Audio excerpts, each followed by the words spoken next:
داخستوێتی ڕوو وەزارەتی تەندروستی بۆ ئەم ساڵ پلانی زیادکردنی داهاتی هەیە وەک بەشێک لە چاودێرانی تەندروستیش باسی لێوە دەکەن گەر زیادکردنی داهات لەسەر حسابی خزمەتگوزاریە تەندروستیەکان بێت بارگرانێکی زۆری دارایی دەخاتە سەرشانی هاوڵاتیان. هاوشێوەی کردە جیاجیەکانی دیکە سیستەمی تەندروستی کوردستان لە چەند ساڵی ڕابردوودا ڕوبەڕووی دەیان کێشەی ئیداری و کارگێڕی بووەتەوە و چاوەڕێژ دەکرێت لە ساڵی نوێی 2017دا وەزارەتی تەندروستی لە جیاتی زیاتر و باشترکردنی خزمەتگوزاریە تەندروستیەکان پلانی سەرەکی بریتی بێت لە زیادکردنی داهات و بەتایبەتکردنی سێکتەرە تەندروستیەکان. لە دواکۆبوونەوەی ئەنجومەنی وەزیرانی هەرێمی کوردستاندا زیادکردنی داهات لەلایەن وەزارەتەکانەوە یەکێک لەو تەوەرە سەرەکیانە بوو کە سەرۆکاتی ئەنجومەنی وەزیران جەختی لێکردەوە. هاوکات بەشێک لە وەزیرەکان کارنامەی وەزارەتەکانیان بۆ زیادکردنی داهات ئاشکرا کردووە.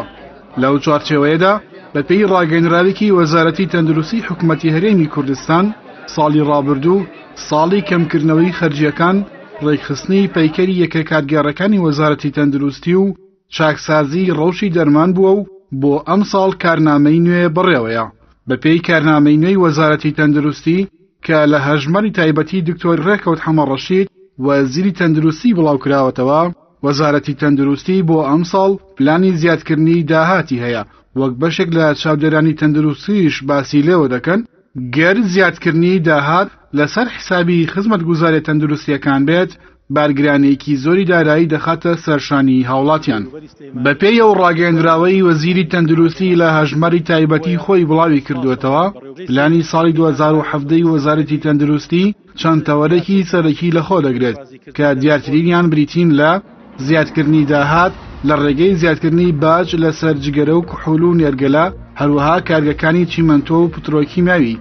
دووەم بەهێزکردنی تاقیگەی ناوەندی خۆراک لە بازاڕەکان و تاقیگەکانی سەرسنووری حاجی عومران باشماخ پەروێزخان ئیبراهیم خەلیل.